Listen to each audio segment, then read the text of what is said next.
Nice crosscut sled. Really nice. It's time for an upgrade.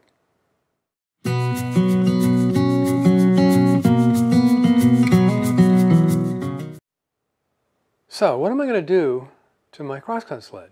I'm going to replace the rear fence. The reason I'm replacing the rear fence is I got this stop block guide from Jonathon Katz Moses' shop. You can see it slides back and forth like this. It rides in a T-track, but also can be moved, this red part can be moved up and down for depth. Now it rides in a T-track that would be on top of the fence. Well, with this nice bulgy top in the middle of the fence, I can't do that. So I'm going to build a new fence that's straight across the top, and then I can mount this T-track in a miter slot, in a dado slot. This is not the blue stuff, it's the black stuff from Amazon. It's a little less expensive, exact same profile, and it'll work perfect for what I want to do. Both of these, the stop block and the T-slot, the T-track slot, will be in the description, of course. So the first step is to manufacture the new fence, clamp a good right angle here to keep a spot where I can mount the new one, remove this one, put the new one on there and screw it in place, and then check it for square. Important thing to note is I have a saw stop, and this metal piece is going to go completely across the top of the fence, and there's this metal piece too. That's the one I have to worry about because I don't want to get too close to the blade. As for this, I've designed it so that the fence is taller than the full extension of the blade, plus this, plus an extra 1/8 of an inch. So basically, the blade can be fully up and it'll never come in contact with the T-track. So let's get started making the new fence. As it turns out, the height of the fence to clear the blade of all the metal that might be involved on the top of the fence is exactly 3 inches. So I've got a saw set up for 3 inches, and I went to my local, which is not terribly local, Woodcraft Supply, and bought the really good jig wood. Let's not discuss what this 30 by 48 inch piece of plywood cost from Woodcraft Supply. But so I've got to run that through twice to get the 2 34-inch pieces I need to make the fence. So, no time like the present. Protect your ears. Bose. Gives me music too.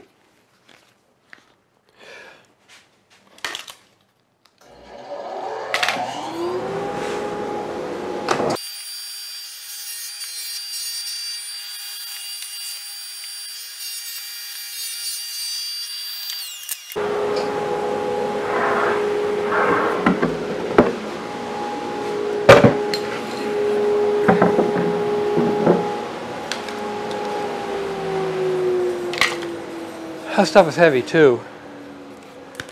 So in the interest of squareness, there's one piece that was the edge that came from the store, and that's this one.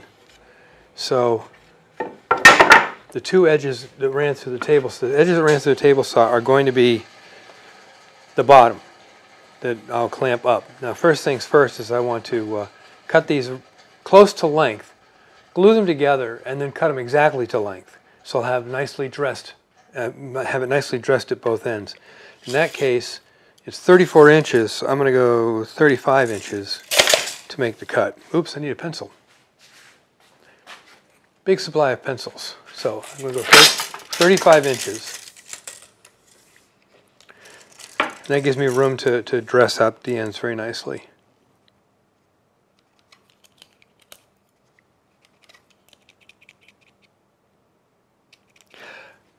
Not a pencil. Now I've got a pencil, so 35 inches, and that's measured there. And to be absolutely sure, I'm going to remeasure. It's over here, you can't see it. I'm going to remeasure my, yep, 34 inches. So I got to cut these to length and glue them together, and then we wait for glue to dry. 2 pieces ready. I'm going to spread the glue with cardboard to get it nice and covered. Paper's down to protect the table saw, of course. I have a piece of right angle aluminum here, nice and straight, that I'll clamp it against to make sure that it's nice and straight. And I'll tap it down to make sure it's nice and they're nice and level with each other. Although I can, because I've got some extra wood here, I can remove just a tear if I have to level the edges if there's a little out of alignment. So let's get busy. Yeah.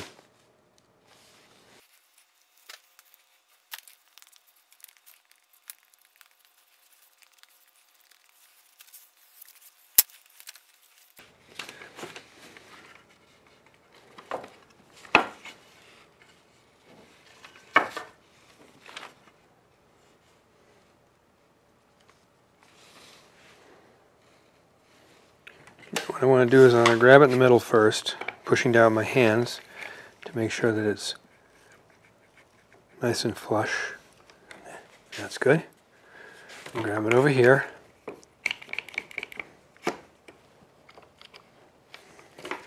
Grab it over here. Okay. I could use a little flushing. Warrenson hammer. Better. Better, better, better, better. Okay. A couple more clamps and then we're just waiting on glue to dry.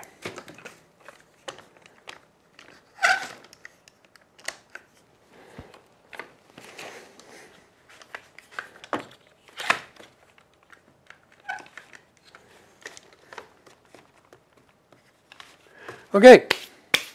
Glue to dry. Out of the jig. Glued up, nice and straight. I mean, I kind of verified that here on the table saw. Really nice and straight and flush and flat. I've chosen which side is going to be the bottom, which will connect to the sled, and made sure that that has no fuzzies, bumps, or rises on it. The top, which is this surface here, where the machine edge from the shop where I bought it from was still on. I'm going to run this through the dado. Now I've set up the dado stack to match the T-track. I've done my obligatory test cuts. So the next thing to do, of course, is to run this through, get the T-track set up correctly. Should be one pass. And then I'm going to do some edge treatments on this to make it round over the edges here and here and make it a little smoother on the hands. Yes, the delicate hands. So let's cut a dado. Sound, headphones on. Turn the music on. Got the music. Cool. Turn the dust collection on.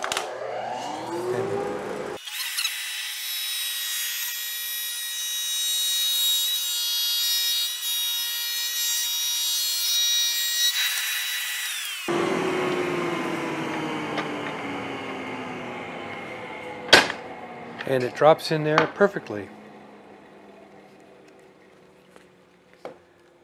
So, now I'm gonna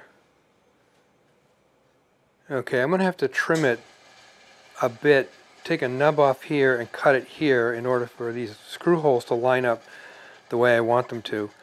I think I'm gonna go this way with it because it's a little more meat over here than here.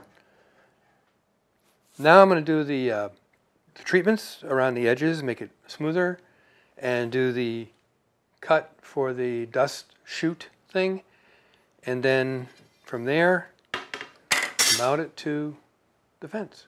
So there's the that thing. Yeah. I installed a 1/4" round over bit, bearing bit in the router table, which I'm going to freehand because you have to kind of do it this way with end pieces and whatever. But I'm just going to round over these edges here and here and on the top, just to make it a little smoother to the touch. And that's about it. So without further ado, as I've said again, let's get started.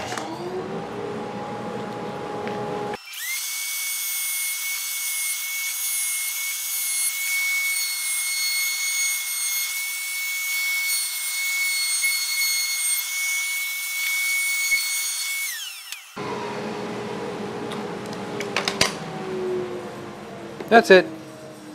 Now I'll get the, I'm going to find out where the table, where the saw blade slot is. So when I screw down the T-track, I don't have a screw that will wind up where the saw blade is. That would be a bad thing with a saw stop.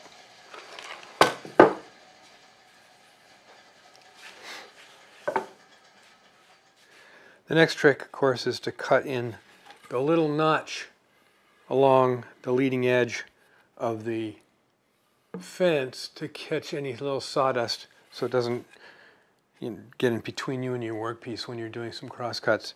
It's not absolutely necessary, it's just kind of a nice to have. So I'll set that up and we'll make that cut. Set it up. The height measurement, I've had this gauge, another tool I bought at a woodworking show millions of years ago. It's a height setting gauge for table saw and the like. It's really, really convenient. It works really well. It also does angles. When you put the spring in place, you can set an angle of the blade pretty accurately. More accurate than most. I had the magnetic stick on the thingy gauge thing, but I used it so little that I wound up changing the battery every time I wanted to use it because the battery would just go dead. And you turn it off, there's a keep alive circuit in there somewhere. So let's make this cut. Oops, where's my, there we are. Let's make this cut. Change the dust collection. There we go.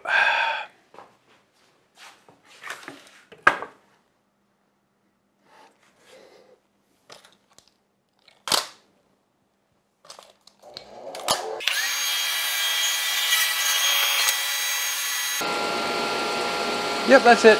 So, got that done.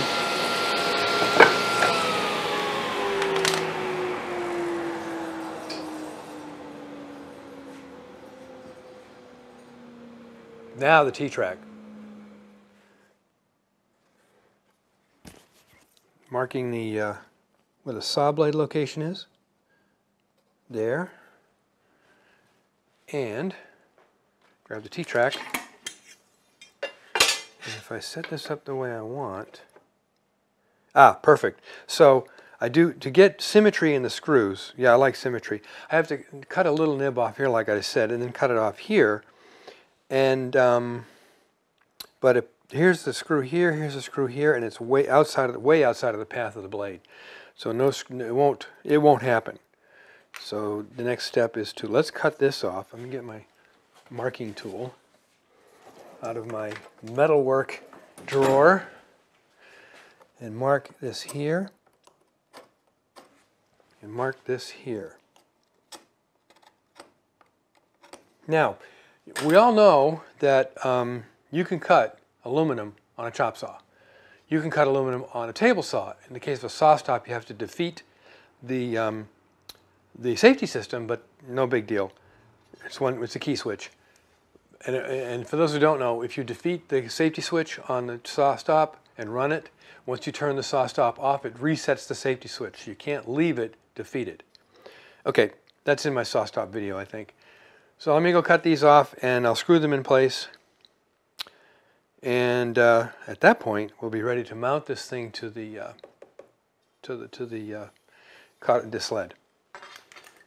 Accurately, I hope. Very accurately. It's all screwed in place, great. And there's the stop block.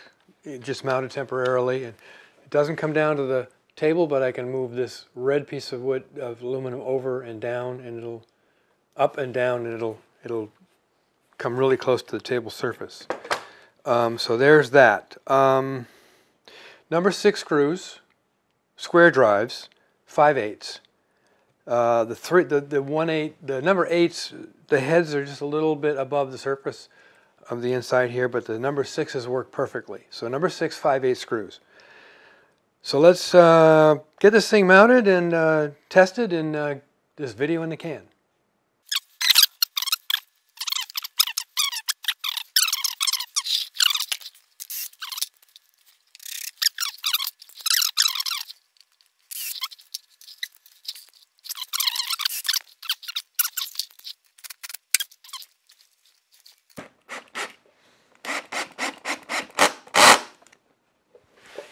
There were some 6s and some 8s in this, the other one.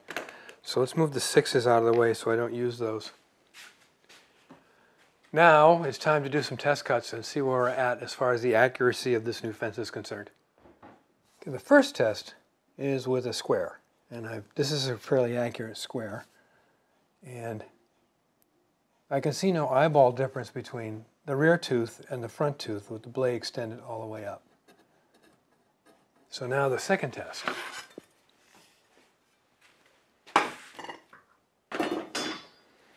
The second test is to cut a piece of wood, flip it around against the fence, and see if there's any gaps along the piece of wood. So let me get a scrap piece. So granted, this is not a super way of testing this, but let's give it a shot anyway. So I've got good solid contact along the fence. So we'll make a cut and see what's going on.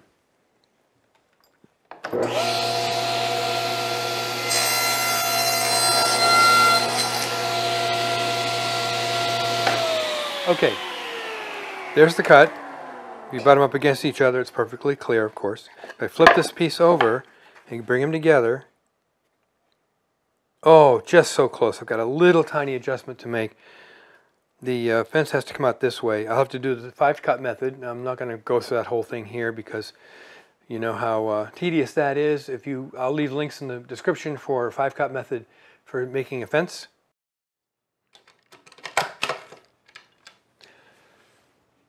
What I meant to say was perpendicular, not straight. I did do a 5-cut method, and the end result of that was 2/1000ths of an inch at this end, which is in woodworking, that's fine. I did find a really cool resource. It's a 5-cut calculator you just plug your numbers into and outspits the correction that you need to do. It's Wind Ridge Woodcrafts. Mike Schienle is the owner, operator of the website and the company, and the calculator, of course, is free to use. There's a link in the description. Go to that calculator to do your numbers. You don't have to sit there, write everything down. Use your calculator, maybe fat finger something. You put your numbers in, and you get your answer. Now, the numbers are in decimal, that you put in are in decimal, not in fractions, but it's easy to convert. So, all done, have my new fence. Main reason, of course, initially was for this new stop block from Jonathon Katz Moses, but now this gives me a great deal more flexibility with my rear fence. This is really cool. I described earlier how it works, and when you're not using it, you can just put it back here and tighten it down and it's out of the way. But with this top straight fence now, I can put other jigs on here, other types of stop blocks on here, all kinds of cool stuff. So that is a finished product. Oh wait, one more thing. I do have to put the red block, keep your fingers out of this space thingy back here so you don't run the saw blade into your thumb. Wouldn't want to do that. So, with that said, make great things out of wood, make some jigs.